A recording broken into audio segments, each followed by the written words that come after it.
want to thank the Gilford Library for inviting me. Believe me, this has been in the works for months and months and months and postponed a few times, so I'm glad I finally got here.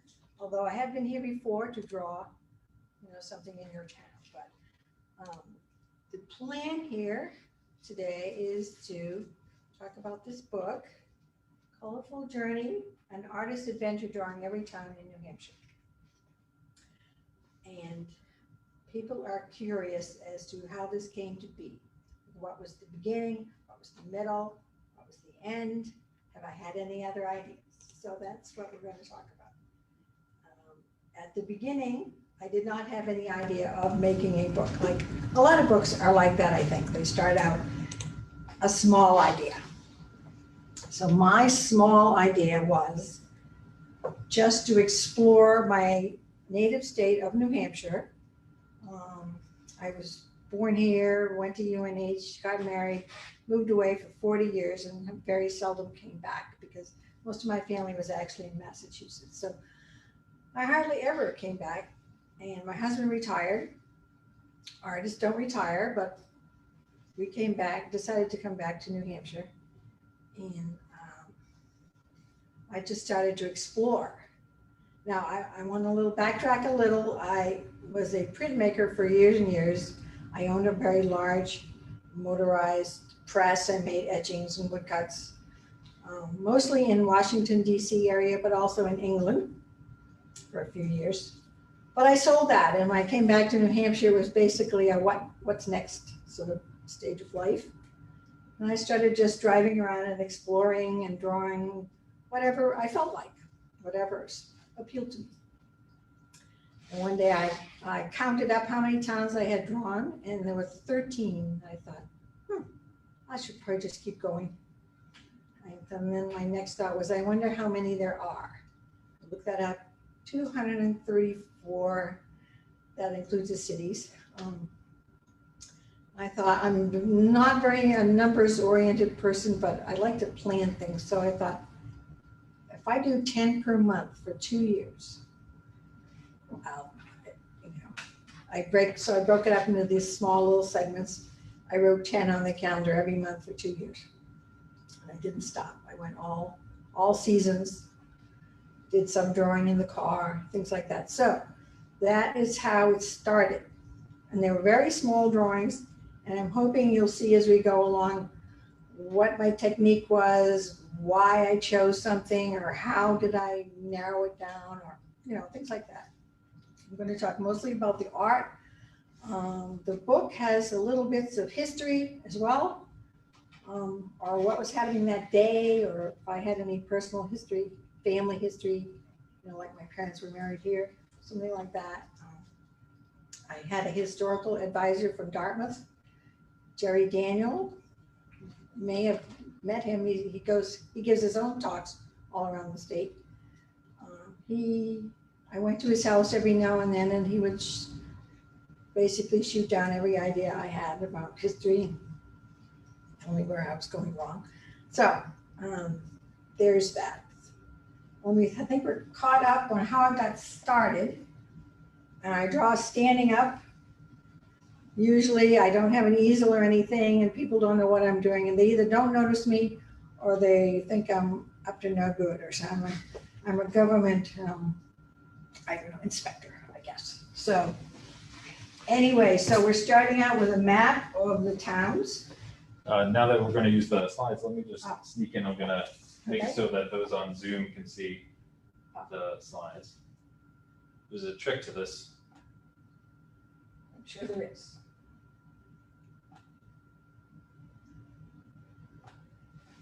There are two tricks to this.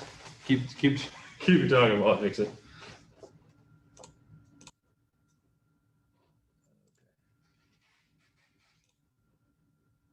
I'm not sure where I was in my paragraph.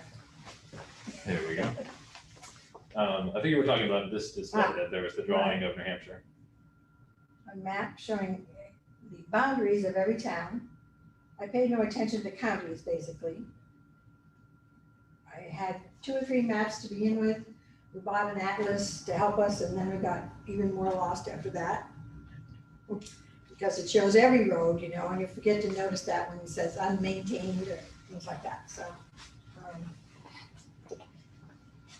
This is the map of our tiny little state with lots and lots and lots of towns. And I'm not gonna spend too long on this image right here, but you can see the little ones near the seacoast where everything started, and a lot of towns sort of broke off from the little towns. And look at the ones along the Connecticut River. They just kind of make like a little parade up there. And then we already talked about the big one at the top, Pittsburgh. So we'll be traveling all around the state. Hopefully you'll see places you've never been. You'll think, wow, how far away is that? And you know, it couldn't be more than 2 hours at most. And then you'll probably, toward the end, see places that you recognize, hopefully. So we'll have a nice road trip here. All right, we'll see where we're gonna start. Nothing happened when you pushed the button. It must be something I did. Ah, You can't trust these technologists.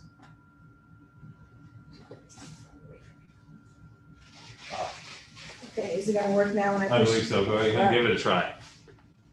Yeah. Nice.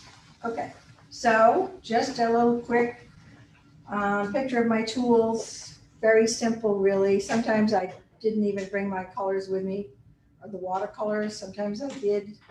Sometimes I draw with just a mechanical pencil or a ballpoint pen. I'm looking for the essence of a place. Sometimes it took me quite a long time. I'd drive through town, turn around, drive back the other way, and then go turn around and go to, you know, it's like a crossroads. Usually both towns have a crossroads. So I did a lot of sort of wandering around. And then I'd get out of my car and do some more wandering. So it usually took a while to decide what one image was going to represent that town. And I did go back and redo about 5%, which is not too bad really, about, what would that be, about 12. So here are the regions. I live in New London, which is in Dartmouth-Sunapee. It's only about an hour from here, but Route 93 is like the dividing line between the state, right? It's like the spine. So I live on west of 93. I started out, well, I did my 13 drawings in Dartmouth-Sunapee because I was just staying close to home. But when I started in earnest, I started out going to the Monadnock region because I didn't know much about it.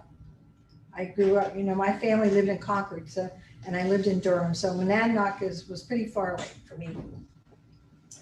So I started Monadnock, and then the rest of the regions I did kind of sporadically in less of an organized fashion. But well, first we're going to start out in New London. No concerts on the Green this summer, but hopefully next summer. New London is on a mountain ridge. There's mountain views from all directions. It's kind of nice. What looks like a church is the original building of the Colby Sawyer College. There's our bandstand. So, and here's like a good example. I draw people if they were there, you know, but a lot of the times when I was drawing in the middle of the week and the middle of the day, there'd be no one there. So New Hampshire's not a terribly populated place, so a lot of times I didn't draw people. I drew architecture, mountains, streams, whatever I liked. I mean, being an artist is a great privilege because you get to do what you want. And, I mean, it's mine. At this point, I didn't have any idea for a book. I was just curious, you know, about what each town looked like. There's another one. This is a small college in our town. They try to keep 1,000 students coming. I think they made their quota for this year. Anyway, here's one I did in the winter, obviously. Sap buckets. They have a college course in Colby Sawyer for how to make maple syrup, scientifically based course. I sat in my car and I drove my car sort of back and forth, getting the best view of each bucket. Nobody questioned what I was doing, and I mean, this is New Hampshire. People don't worry. Up in Hanover on the Connecticut River, I didn't know that there would be students all over the town green, but there they were, and they were staying pretty still. I think some of them might have been asleep. They were telling themselves they were studying, socializing. So I just stood on the sidewalk on the edge of the green and rapidly sketched their little bodies and the architecture of Dartmouth. I think I did the color at home, and no one notices me, you know. When you're just standing there with a little sketchbook, usually I don't attract a lot of attention, just sometimes. All right, so now we're still in Monadnock. You see they're nicely labeled by my husband down there. This is Antrim. Has anybody been to Monadnock region? Long time ago. Yeah. Antrim, is a city in Northern Ireland. There's a whole swath of towns in New Hampshire that were settled by people from Ireland. It's Derry, and let's see, Antrim. Let's see, there's Londonderry. There's a couple others I forget. But anyway, Antrim was settled by a guy from Antrim, Northern Ireland. I think it was Ireland at that time. And, I knew what I was going to draw when I got to Antrim because my sister and I have always exclaimed over how beautiful this hardware store is, and they make the most gorgeous arrangements on Main Street. It looks like art or sculpture or something. So there they are. And the man who owns the store is pretty happy with that too. This is Bennington, a tiny little place. A lot of towns in New Hampshire used to be part of something else and then they broke away. Bennington was like that. It's very small in area. I put this in because I wanted to draw this mill because, New Hampshire was full of mills at one time, working mills, and textile and paper. This one is still in business. The last paper mill still in business in New Hampshire. And they make good quality paper. They won all kinds of awards for their green practices. And my husband and I make cards out of my images, and we use paper from this mill. So I like that mill. Hancock. It's pretty close to Bennington. Hancock is a tiny little place. It's near Peterborough. It only has one street as far as I can tell, and I don't even think it's paved, but it's charming. It has an inn, a library, a store, a meeting house, and a very unusual bandstand. Once you go to every town, you start seeing things that either look the same or, never seen anything like that. This is a unique bandstand, so it was probably designed by somebody in the town. There were pattern books for all sorts of things in the 1800s, so you start seeing a lot of similarities. Either there was a very popular carpenter, or people got their hands on a pattern book, and they started designing things themselves. Or some of the meeting houses, if a town thought they needed a meeting house, they would get together in a wagon and go visit a few that had already been built, and said, "Well, I like that one over there." So you start seeing similarities in buildings. I like this particular meeting house with its double doors and its nice brick facade. Harrisville is very nearby. Anyone been to Harrisville? It's well worth taking a road trip over to Monadnock. Harrisville is a mill village, like, there were hundreds of them. Every town in New Hampshire had and lots of mills, basically, because of the fast moving streams. They used the water power to work the equipment inside the mill. Most of them were textile mills. So anyway, Harrisville is still making yarn. So it's one of the, probably the only one I think that is still producing its original product. And at this point I was standing inside a building that sells yarn and looms and things like that.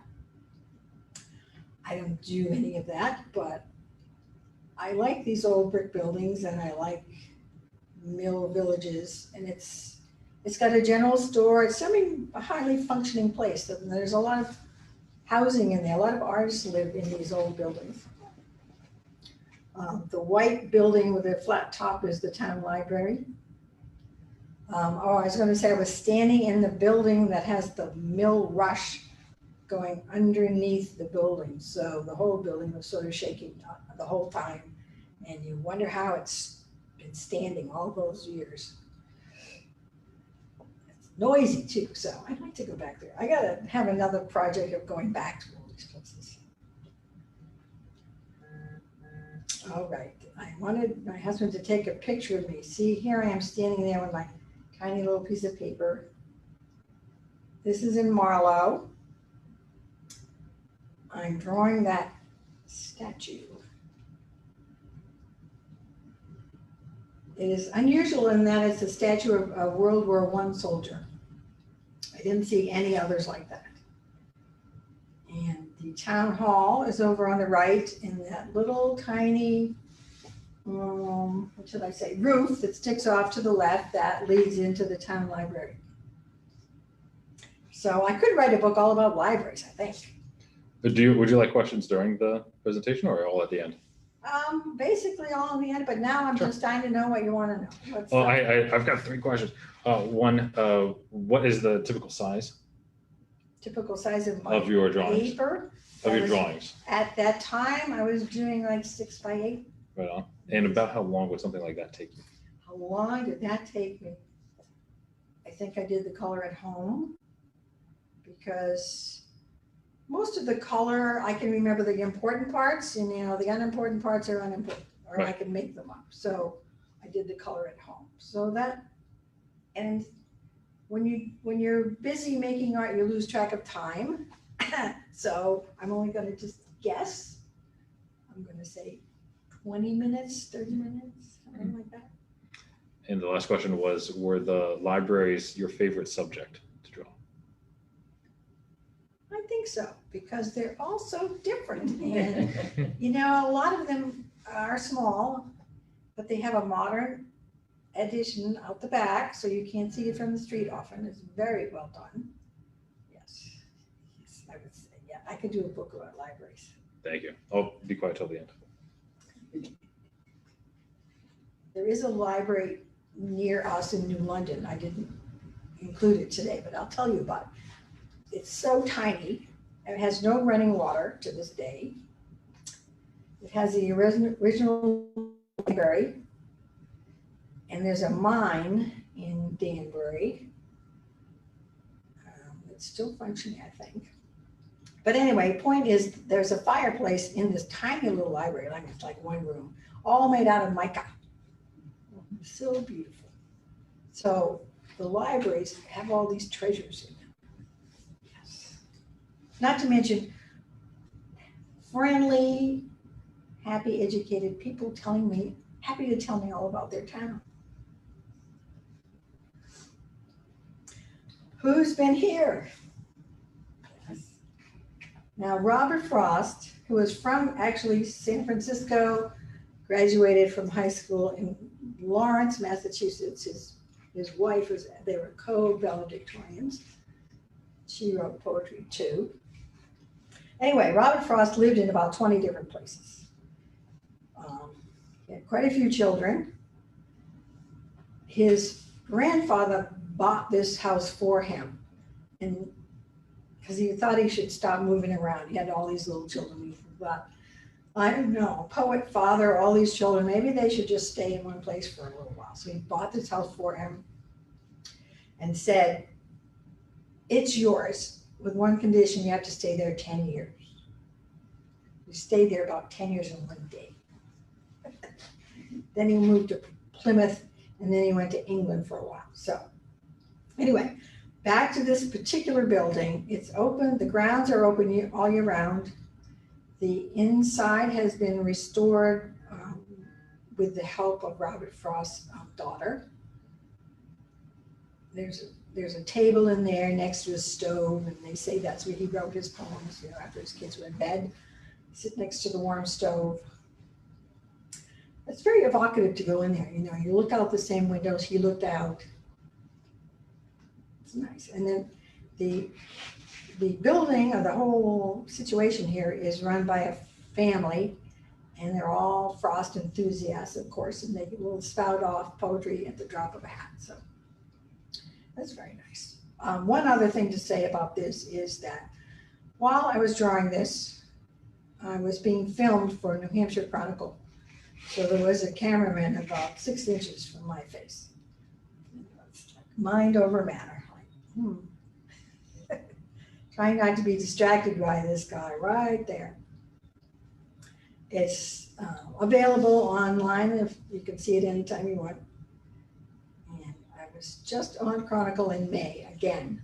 So there's pictures of this visit in 2012 and an update. I was updated myself in May. So it's 8 years ago that I was on Chronicle. Very, fun. It was, what a memory that is. And I didn't cheat. I didn't go there in advance and decide what I was going to draw. I just kind of, why not have the adventure of figuring it out while the camera was on me.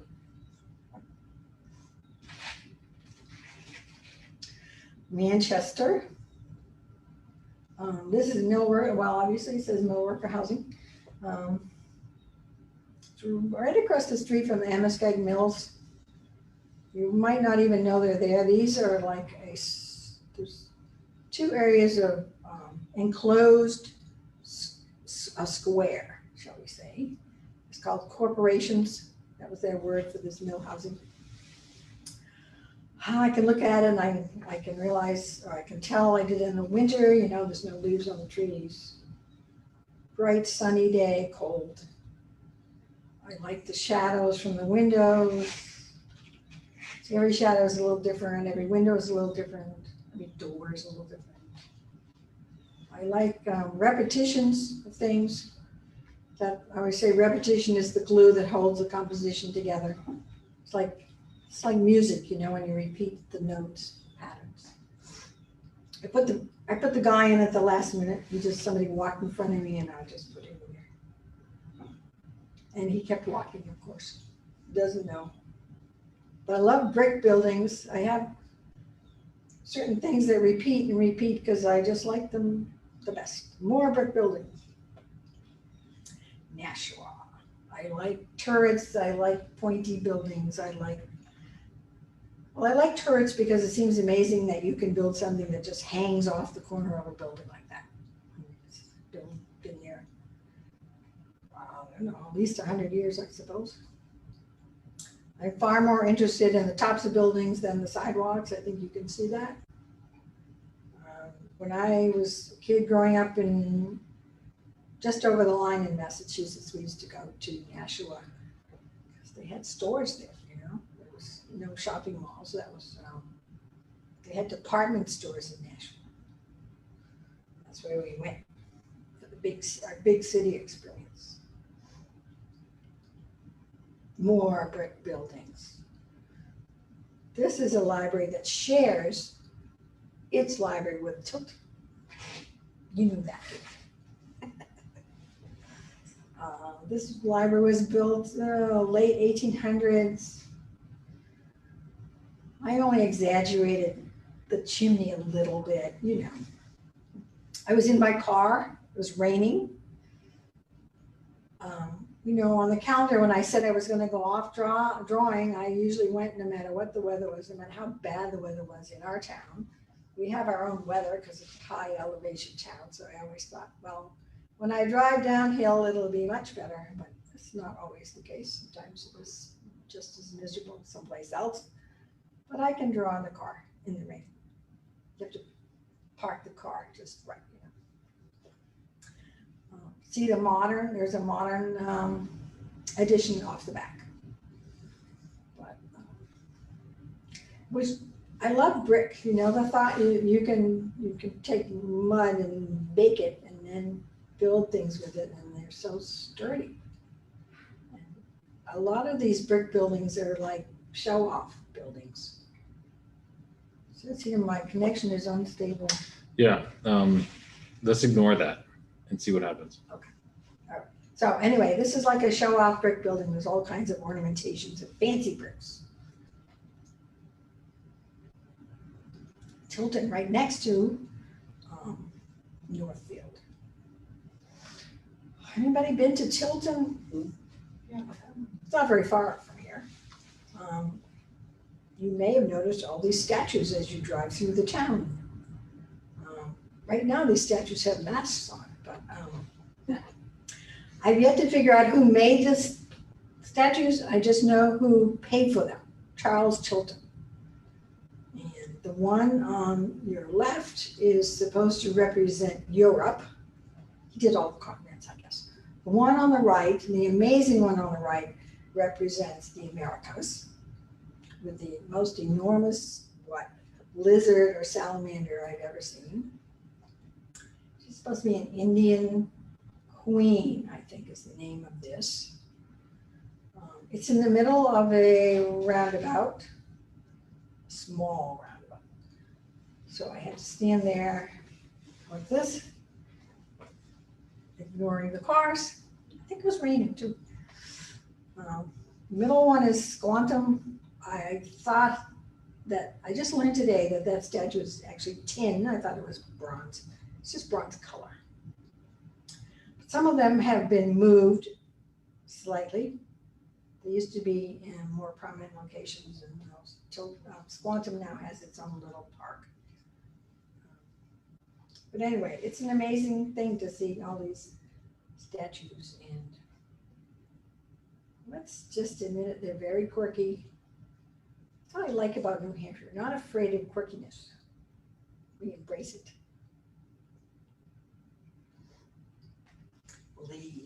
Lee is near Durham, where I went to college. I like crossroads and meetings, and lots of roads that meet all in one place. There's a lot of telephone wires there. Most people can recognize this if they know Lee. I usually don't draw the telephone wires because I don't notice them. It's not that I'm censoring it, I just don't tend to focus on it. I think sometime in the future there will be no telephone wires, so it's all going to be okay. The thing I like to tell people about this drawing is the barn is red because red oxide pigment was inexpensive and locally procured. The brightly colored houses at this time in the early part of the 1800s, having a bright colored house was actually a status symbol. It meant you had a lot of money to buy a lot of pigment. So you ordered the pigment from England, and then you made your house as bright as you possibly could afford. So they weren't white. A lot of the buildings at this era were either unpainted, entirely unpainted, frankly, because they expected them to burn down anyway, or they're brightly painted. So this idea of white houses is not of that era. I learned that from my historian professor. Newcastle. You've all been there, right? The only town in New Hampshire that's just islands. Let's see, talk about the arc here. I like that rock with the birds on it, and I like the the lighthouse, but they weren't very close to each other. So I moved the rock.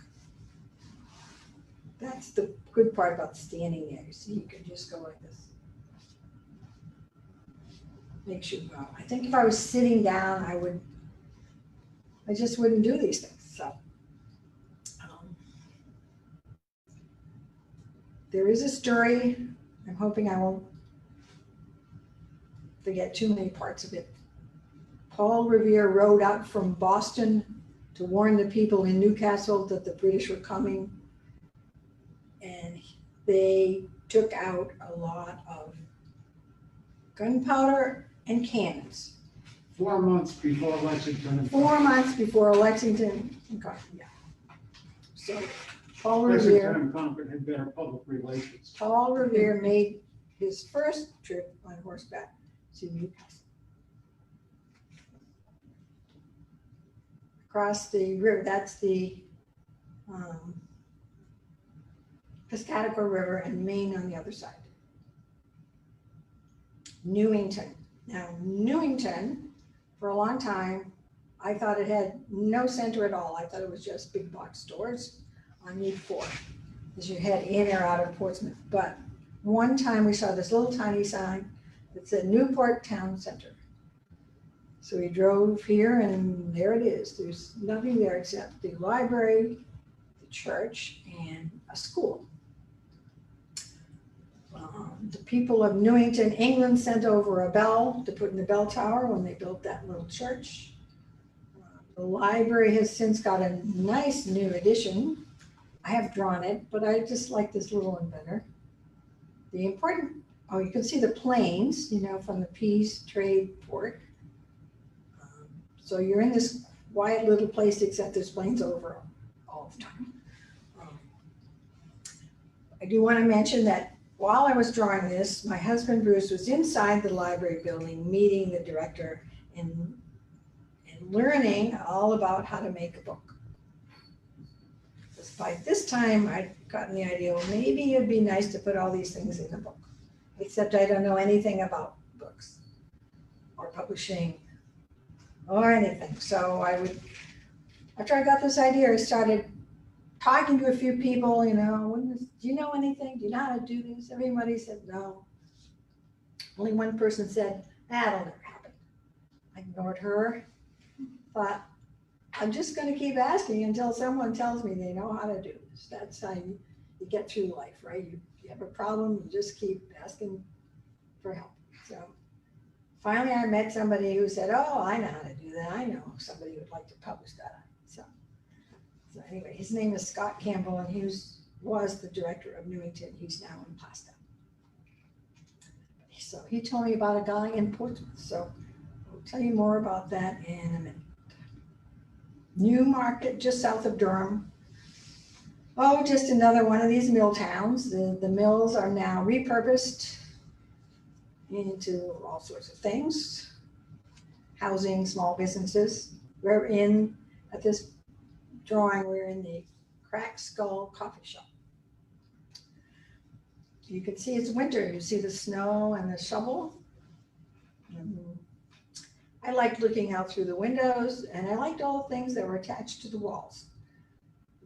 Musical instruments, the typewriter, and the woggled up pieces of paper. It had, character. Portsmouth. This is the door of the Athenaeum, which is on Market Square. I like doors, I like windows, I like bricks. It's got everything for me. While I'm drawing this, I like to imagine who designed it. How long did it take them to decide how many panes of glass? And then you have to think about, well, who cut the panes of glass or who made the glass? And I can keep going on like that for quite a long time.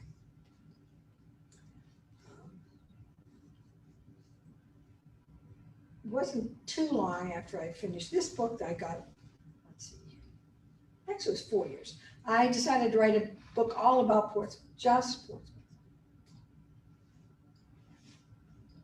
So I wanted to show you a picture of Tom Holbrook is standing next to me there on Market Square Day in front of River Run Bookstore, just off Market Square on Daniel Street. Tom has a sort of a sideline of publishing books. It's called Piscataqua Press. He has published hundreds of books. I'm the only artist. The rest are short stories, poetry, mysteries. He runs a contest or competition, and the winner gets their work published. So he and I took almost 2 years to work through, well, who was going to print it? How was that going to work? So we had, and I wouldn't say it went too smoothly. We changed our minds 3 times. Because you want the finished product with art, you want the colors to be correct. And our first printer was in Massachusetts, and it was, I'm going to say, the old-fashioned kind of printer where they open cans of ink, not digital. And they couldn't give me a sample of what it was going to look like, so I refused to buy it. So my books are printed in Nashville, and they're printed digitally. So I can buy a lot of them if I want to, but also they're available online. So if you go to Amazon and you order one, the factory in Nashville prints one. Now, so nobody has to keep boxes and boxes of things. Bookstores keep a few. I keep a few. But it's a whole different world. And the colors are accurate. Digital colors, So it's a good thing I didn't get this idea 10 years ago. So anyway, the book was published in 2014.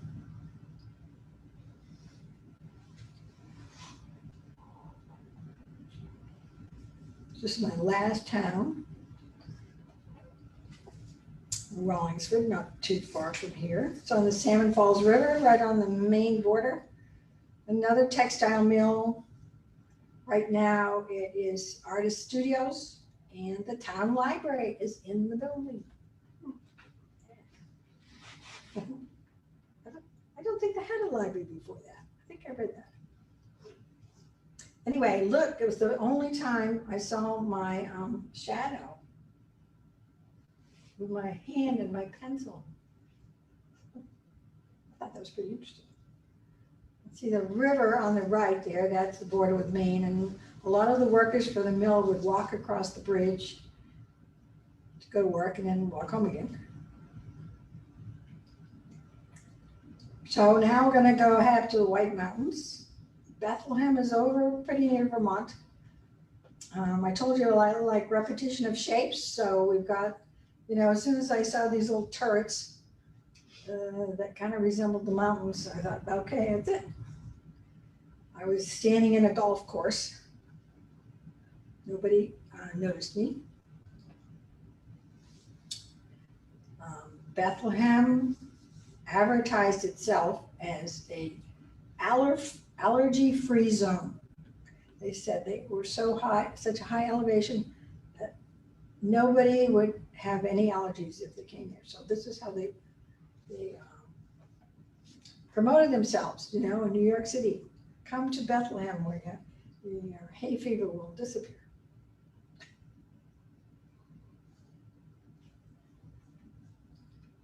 Conway. I had to draw that building because it's just so bizarre. The only time I drew myself, besides that other one where I had my shadow, I put myself in there just to have a little foreground, balance it all off. This is the railroad station, of course. Conway promoted itself as, a resort. And for me, it's interesting that a lot of the hotels, I'm going to say every hotel there, had a live-in artist, more or less. They probably didn't live there, but they had a studio there, right in the lobby. So they would go out in the day and paint the mountains and bring them back and let them dry, and then they were for sale right in the lobby. So it was a very high-class souvenir, you might say. And when we went to Jackson, which is nearby, there were artists all over the place still, just like in 100 years ago. Littleton, who's been to Littleton? Yes, it's nice. Very nice main street. This is across the river, the Ammonoosuc River on the other side. It's a place to park. And then I like the way that the covered bridge looked and the old buildings which are being restored. And do you know about the library there? No, I don't. Oh, there is a statue of Pollyanna at the top of the stairs, greeting everyone. World's longest candy. Oh, yes, they have an opera house, they have the world's longest candy counter. There's all sorts of reasons to go to Littleton. This is the cover of the book. Franconia is a place in Germany. I don't know why. New Hampshire, this is the name in New Hampshire. This is the Franconia Range. I think this is Mount Lafayette, possibly. But the important thing is this is the view from Robert Frost's house. I told you he lived in a lot of places. He lived here in 1915 after he moved back from England, after he had published 2 books. So he had some money and some fame, and he quit teaching. And his house is now called Frost Place, and they have poetry workshops there, things like that. And that mailbox is his mailbox. It says Frost on it in his handwriting with black paint. And I keep thinking, and it's getting rusty, they really ought to take that indoors. But still, it was nice to see his handwriting. Colebrook. I can remember going there as a child with my grandfather and uncles. I don't know why. But anyway, it has a nice main street. All these, just the kind of houses I like, colorful, quirky, weird, unusual windows. I don't think it was fall when I was there. I just wanted more color, so I made all the leaves orange. The interesting thing about Colebrook is that we were staying in a motel. I think it was a log cabin motel. And I happened to hear the man at the front desk mention the word Fritz Weatherby. He said, Fritz Weatherby, something about he's staying here right now. I thought, really? So I asked him if he would give Fritz my card. So he did. And then he gave it to the producer, and then the producer called me. So that's how you get on TV in New Hampshire. It's not that hard, really. It's a small state. But I didn't meet Fritz. All right, Northumberland. Pretty high up there, pretty near Vermont. This is a paper mill. And, well, I should start out by saying we were very confused. On the map, it said we were going into Northumberland. And as soon as we got there, all the signs said Groveton. So we went in the library and said, where are we? They said, this is the village of Groveton in the town of Northumberland. So some villages become more well-known than the town, actually the town. So I drew this because I learned in the library that this paper mill was about to be torn down. So I was acting as a visual historian here. And it is. It has been torn down. So now there's a park there and next to the covered bridge. I thought it was important to, to draw it, get it down on paper, so to speak, the paper mill on paper. Pittsburgh, giant in area town at the top of the state, next to Canada and Vermont and Maine. This is a snow roller. You all knew that, right? Okay. right, good. Someone said no, so I'll tell my story. They didn't have plows in the olden days, in the days of horse carriage. They just rolled the snow on the roads flat, compacted it with this device. You'd sit up the top there and somehow attach some horses to the front and, I don't know, say a prayer, I guess. And that would flatten the snow. And at that time, winter was considered the ideal time to get out and visit your neighbors because it was so much easier to get around. Spring was the worst with all the mud. But and the rivers or the lakes were frozen. I don't know about the rivers, but the lakes are frozen. So that was often the time that they moved houses. They moved their buildings in the winter too, across the frozen lakes. But anyway, so, at this time, I'd never seen a snow roller. I'd heard about it. If I see something interesting that I've never drawn before, I'm likely to just draw it and enjoy the complexity of the whole thing, because drawing is all about looking closely, trying to understand what you're seeing and how to interpret it in a few lines. And it has a nice little roof over it, see? This snow roller, which was out in the elements all those years, now has its own nice little roof. One more thing about Pittsburgh. It was its own country for a few years because Canada, which was, part of Great Britain at the time, and the United States disagreed about where the headlands of the Connecticut River was. And so they both claimed the land and they were taxing people twice. Each country was taxing residents and they got fed up with that. So they decided that they would be their own country. So they declared that they were the Republic of Indian Stream, and they had their own constitution and currency for about 5 years in the 1800s. Finally, the US somehow went out. Stratford, another library, see? It wasn't open. I would have liked to have gone in there to see what they did with how they made their railroad station into a library. But this is way over on the Connecticut River. Not much else in Stratford, a church, a general store, and a library. Whitefield. More pointy buildings. I just can't seem to resist. And here we have an unusual bandstand. The bandstand is really bigger than that. Somehow I got a little contracted, but I had a lot of people watching me as I drew this. Suspicious of me.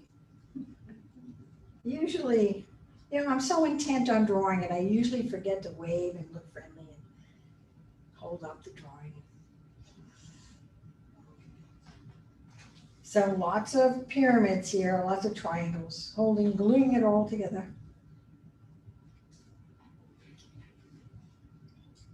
Pretty close by, we're getting close. Alton Bay. I had to do this one because this building was owned by my husband's aunt and uncle in the 1950s or 40s or what? Mid-50s. But it was, they called it Busy Corner, right? Yep. Yeah, now it's called Amy Lynn. It's been that's what it was in 2012 anyway. At the time I was drawing this, it was motorcycle week and I just drew between the motorcycles. I didn't know how to draw a blur, so I just decided against it. Center Harbor. I'm really, really poor at three-dimensional art. I'm much more of a two-dimensional person, but I like it when other people do. I like statues. I like to try to draw statues. This is in the middle of a very small traffic circle, right between an ice cream parlor and the library. And it was raining and I was there drawing in the rain. This is supposed to be an Indian boy giving a friendly hug to a goose. And around the base, it says something like to protect innocent or animals in need, or I think maybe they raised money for animals. It was done by a student of Augustus St. Gaudens. Anyway, sometimes it was just so good to get out of the car and go read signs and go read labels. Eaton. You've probably all been there. Yeah. A college friend of mine is the postmistress here, so I came to visit her for the first time. The town evidently, this was going to be torn down, and the town people bought the building, restored it, painted it red. It is now the post office, a store, and a restaurant. And as I got ready to draw this pretty nice looking antique car pulled, I should draw that first in case he doesn't stay there long. He did stay there, so. Anyway, Middleton. See, when I went into these, each town I had usually had no idea what I was going to draw. There's a few exceptions, like Derry. But anyway, when I got to this lake, I think it's called Sunshine Lake, I just liked all these little rocks because I'd never seen a lake that looked like that. So that's all I need to get me started. And you know, you can clearly tell what season it was. And Ossipee. Ossipee frustrated me. There's so much to Ossipee. It's all spread out all over the place. Couldn't seem to find the center of it. Sometimes we did research before we went, but it really doesn't stick in my head until I get there anyway. So I just picked the most colorful buildings I could find. You know, I always fall back on color. And I've seen pictures of this particular square. Oh, you know, about before the railroad came to town. It was all grass in the middle, but they paved it all over. But I've had people from Ossipee tell me they recognize it, so that's what all that matters to me. Tamworth, charming little place. Another kind of like a one-street town. It has a Lyceum, which is kind of like a general store, I guess, a restaurant, and then I walked down the street, and when I got a little farther down, I was across the street, I decided to take the library building and turn it around so you could, as if you were looking at it straight on. So occasionally I would do that. I would draw in segments as I walked down the street. So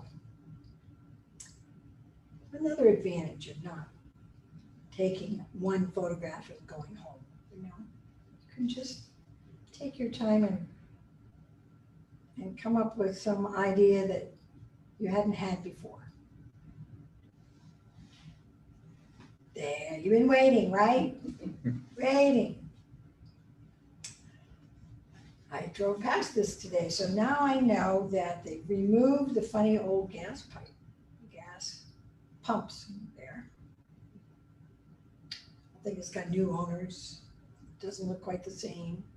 So, see, I'm recording history in 2012. This is what it looked like approximately.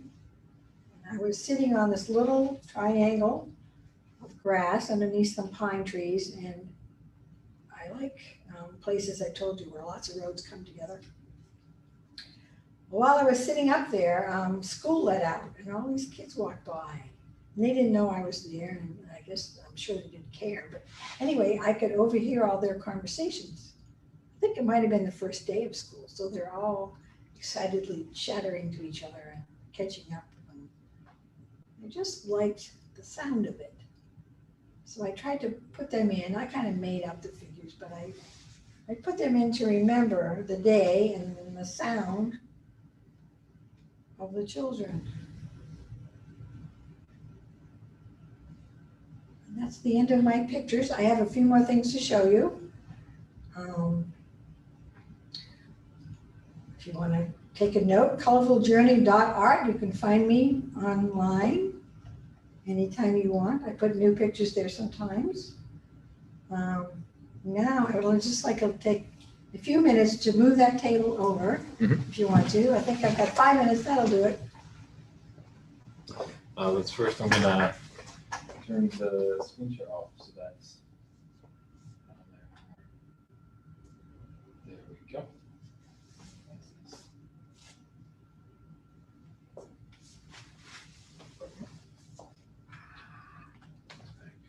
So.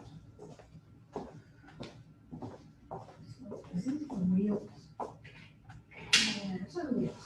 I can do this myself.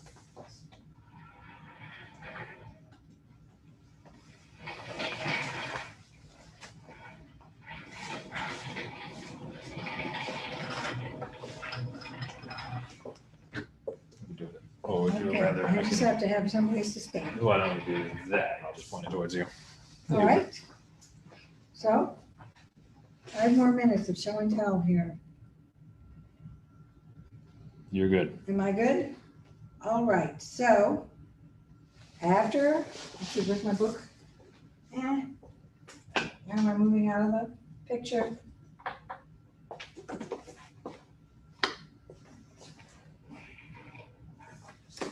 This took 4 years, as I told you. But once you learn how to do something, things get quicker, right? So I decided to write another book, sort of a motivational. Now, it is not as thick as this one, but this one took 6 months. Because I just wrote down all the things I tell people all the time. People who have, what's more light, okay? Yep, that one's good. And then the next one. This is, Nope, I it's wrote in the this middle. for people who've taken art Never mind. classes. You got it right for the last one. Sorry. And have the supplies and then frustrate themselves because they don't do as much as they would like. So I just wrote down, so it's not a how-to book. It is a book of why you should, what good things will happen if you do.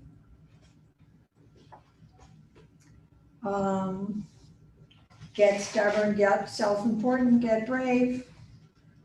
Reconnect with your past loves. There's one page here that says give up napping. That's for when people go traveling, you know, with the other family members. When are they going to find time? Everyone else is taking an afternoon siesta. That's when you do art. So that was next. Then I seem to come out with one of these every 2 years. Then I did the one in Portsmouth. I should say, this is important, my husband over there keeps all the files, and he takes all my drawings and kind of, we scan them, and then he gets rid of shadows and smudgy bits and things like that, and then he remembers where they are. And then we send them to our daughter in Los Angeles, who is a graphic designer. So she is the one who makes the files ready for the printer. So we're like a team of 4, us and Tom, and of course. This is my newest one. Last year we went to the Galapagos, last year when we traveled. This is supposed to be a replica of my sketchbook, see? And then I just brought a few other sketchbooks. I brought this because I thought you might recognize that building. For sure. I thought it was really from the 30s, but evidently it's not. It's made to look like Art Deco. And just a couple more things to show you. Sometimes when I travel, I use an accordion sketchbook. It's tons of fun. Do you make your own? No, I buy them. They cost about $7. I mean, you can make them. I have made them. Who makes that one? Who makes that one? I don't know. You can just buy them in Dick Blick. But you can't. I have made them. I mean, obviously, just take a piece of paper and fold it up. But I'm not very good at making the colors. So colored pencils, usually I use water soluble because they're more fun. If you put water on them, they turn into watercolor. I use all different size sketchbooks. Like right now I seem to be drawing red leaves. So it becomes like a diary, you know. I put the date in here and I started this one in June. And it'll probably take me another month. I think we might be on to the questions. Absolutely. Does anyone have any questions? I do. Was there anybody in your family who inspired you to become an artist? Your ancestors? My ancestors. Well, my family was very sort of artsy craftsy. Everyone made something. I thought everyone was an artist when I was a child. So I would just say it was sort of part of my growing up. There was always paper and pencil and ink and colored things. I'm just like a child who never stopped, you know. A lot of children stop when they're about 12. I'm trying to get our grandchildren not to do that. But any other questions? Nobody's gonna say what's next? What's next? What's next? Well, I've done an awful lot of drawings of New London this summer because I haven't left town much. So I've kind of walked up and down Main Street and drawing of all the little gardens and, you know, like a lot of towns around here. Every little business is in a former house, so that it's kind of picturesque, I guess you could say. So I discovered there's a lot to draw when right close to home. So that's what I've been doing. So do you think anyone has any questions online? So I haven't seen, we don't have any questions on Zoom right now, but if people are asking questions on Facebook Live, people are welcome to do that, and those we can answer later. Okay. We'll answer if we can, but we'll reach out to you, and you can also comment on the same page. Oh, I suppose I ought to tell you where you could buy these books if you were so inclined. You can buy them online, Amazon. I told you they'll print one for you. Or you can buy them in independent bookstores like Gibson's in Concord, River Run Bookstore in Portsmouth. Yeah. And I've given a lot of them away to libraries, a lot. So there's about 50 libraries in New Hampshire that have this one, and a lot of them have that one. This one's too new, and this one I never had enough of.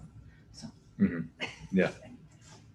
That's wonderful. Thank you very much for your presentation. Really thrilled. I think it's fascinating. So Thank you. appreciate it very much. Let's give a warm goodbye. I'm going to be closing this stream. Thank you for joining us on both Zoom and Facebook Live. Have a good night.